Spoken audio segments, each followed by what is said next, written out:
మాటలతో ఇతరుల మనసుని గెలవచ్చు, మౌనంతో వారి ఆత్మలను కూడా చదవచ్చు.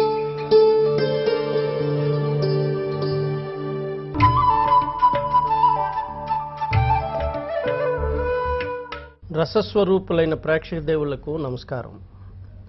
ఈరోజు మన జీవన్ నాటక కార్యక్రమానికి అతిథిగా విచ్చేసినటువంటి వారు ప్రసిద్ధ రంగస్థల నటీమణి శ్రీమతి మోహిని గారు.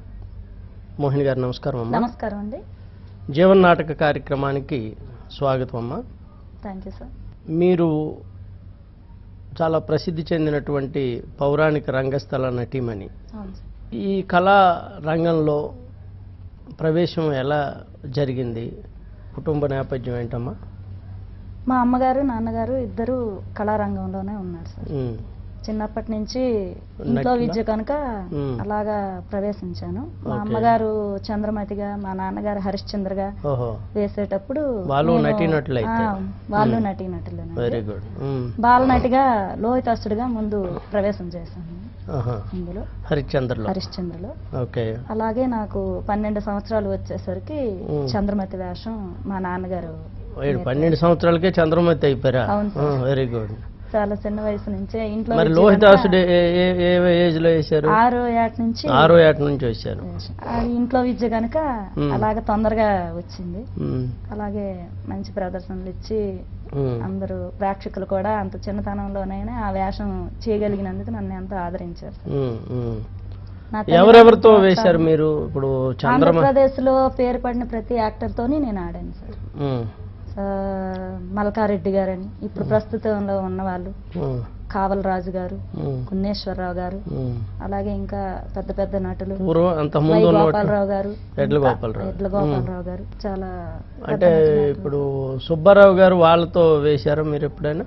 నేను ఈ రంగంలోకి ప్రవేశించేసరికి నేను చంద్రమతి వేషంగా వేసేసరికి వచ్చేసరికి ఆయన లేరు. అదే చేమకుర్తి నాగేశ్వరరావుతో చాలా ఎక్కువ నాటకాలు వేశారు. ఒక్క ఆంధ్రదేశంలో సుబ్బారావు గారు మనవడు ఇప్పుడు ఫీల్డ్ లోకి వచ్చారు కదా, ఆ అబ్బాయితో చాలా నాటకాలు కలిసాడు. ఇప్పుడు ఆంధ్రదేశంలోనే వేసారా లేకపోతే ఇతర రాష్ట్రాలు? ఇతర రాష్ట్రాలు ఒరిస్సా ఎక్కువ వేస్తుంటాం సార్. అలాగే బెంగళూరు కూడా వెళ్ళాము. ఎక్కువ మన ఆంధ్రప్రదేశ్ లో ఎక్కువగా చేస్తాం. అసలు మీరు ఎన్ని పాత్రలు వేశారు నాటక రంగం? నేను కళారంగంలోకి ముందుగా నాకు ఎక్కువ పేరు తెచ్చిపెట్టింది చంద్రమతి వేషం. ఆ తర్వాత మా నాన్నగారు చనిపోయిన తర్వాత మా గురువు గారు శ్యామలరావు మాస్టర్ గారు ఆయన వచ్చిన తర్వాత నాకు రాముడు, శ్రీకృష్ణుడు, గయోపాఖ్యానం కృష్ణుడు, రామాంజనేయ యుద్ధం రాముడు, పురుష వేషాలు వేశారా మీరు స్త్రీగా ఉండి? బుర్రా సుబ్రహ్మణ్య శాస్త్రి గారు పురుషుడై ఉండి స్త్రీ పాత్రలు వేస్తారు, మీరు అటు నుంచి రివర్స్ చేశారు. ఏదో ప్రేక్షకులు ఆదరించారు కాబట్టి. చింతమణులు ఏమైనా వేశారా? లేదు, వేయలేదు. వేసే ఆలోచన ఏమైనా? ఆలోచన లేదు సార్. లేదు. ఎందుకు? అది నాకు ఇష్టం లేని పాత్ర సార్. ఏది? చింతామణి వేషం కాదు నేను చెప్పేది. సపోజ్ బుర్రా సుబ్రహ్మణ్య శాస్త్రి గారు లాంటి వాళ్ళు చింతామణి వేశారు అనుకోండి, మీరేమైనా బిలమంగళుడో భవానీ శంకరుడో వేసే అవకాశం ఉందా అంటున్నా? లేదు, ఆలోచన కూడా లేదు. ఓకే. చంద్రమతి అంటేనే ఇష్టమా నీకు? చంద్రమతి, గయోపాఖ్యానం కృష్ణుడు అంటే ఎక్కువ. ఎందుకు? చంద్రమతిలో ఉన్న పాత్రలో ఉన్న ఏంటి విశేషమైన లక్షణం? విశేషమైన లక్షణం అంటే సార్, అది చంద్రమతి అనగానే ఒక పాతివ్రత్యం, భర్తని అనుసరించి ఉండేటువంటి పాతివ్రత్యం అయినటువంటి పాత్ర కనుక ఆ పాత్ర నాకు బాగా ఇష్టం. అప్పుడు మీరు ఎట్లా ఫీల్ అయ్యారు చంద్రమతి వేషం? ఇప్పుడు ఆడపిల్లగా చిన్న వయసు. అవును సార్. ఎట్లా అనుకున్నారు? ఇప్పుడు తెలిసినంత అనుభవం కూడా అప్పుడు తెలియదు సార్. ఎందుకంటే ఇంట్లో అమ్మ నాన్న అంతా కళాకారులే కనుక మనము కూడా కళారంగంలోకి రావాలి, ఒక పేరు తెచ్చుకోవాలి అని ఒక ఆలోచన తప్పితే అంత అనుభవం కూడా అప్పుడు లేదు సార్. వయసు తక్కువ కాబట్టి రాను రాను ఈ కళారంగంలోకి వచ్చే కొద్దీ దాని తాలూకు విలువేంటో మా నాన్నగారు కొంత నేర్పారు. తర్వాత మా గురువు గారు ఎవరు? శ్యామలరావు మాస్టర్. శ్యామలరావు మాస్టర్. ఆయన ఎక్కడ ఉంటారు? ఆయన అక్కడే ఉంటారు. అక్కడ మీ సొంత ఊర్లోనే ఉంటారు. ఓకే. ఎక్కడ? ఏ ఊరు మీది? కుంటిభద్ర. ఓకే. ఓకే. మీకు బాగా మనస్సుకు ఆకట్టుకున్న లేత వయసులో లేత మనసు మీద ముద్ర వేసినటువంటి పద్యం ఏంటి? ఆ పద్యం తరుణిని. తరుణ్య నేనొక పాటిని తమకు కర్తవ్యంబు బోధింపన్. కామ క్రోధ లోభ మదమాశ్చములు వీడిన మహనీయులు చిరకీర్తి నొందారు. అనిత్యము అశాశ్వతమైన ఈ బంధనములతో అల్లాడి శాశ్వతమైన యశంబు కోసం రాజ్యదానము చేయుటలో సందేహింపబలదు నాథ. తరుణ నేనొక పాటిని తమకు కర్తవ్యంబు బోధింప.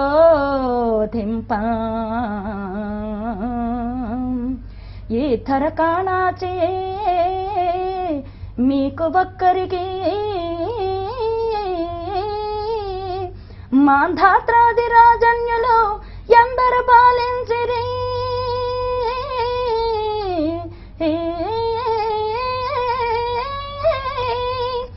ఎందరేగిరి ఎకెందరు బావనున్నారలో.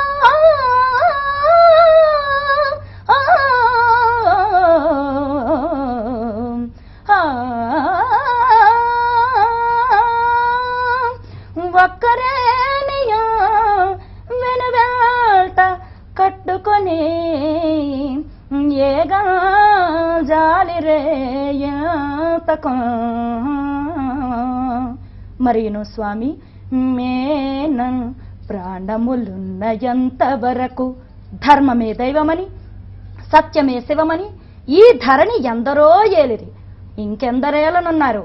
అయినను ఈ రాజ్యమును తమ వెంట తీసుకొని పోవట ఎవరికైనా అసాధ్యమే కదా.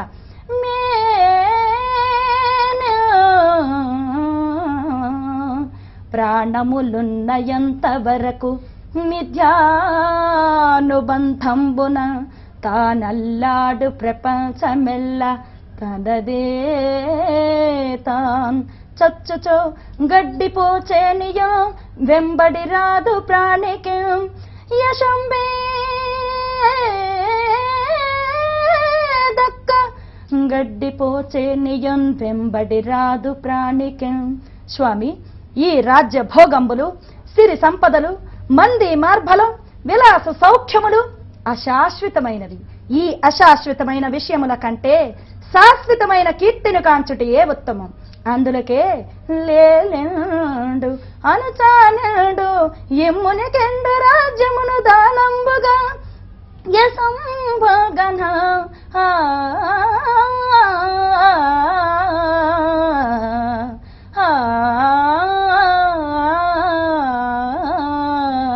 సో ఈ మధ్యలో డైలాగులు మీరు ఈ డైలాగులు సొంతంగా మా గురువు గారు చెప్పి, ఇది చంద్రమతి హరిశ్చంద్రుడికి భర్త అయినటువంటి హరిశ్చంద్రుడికి చెబుతుంది.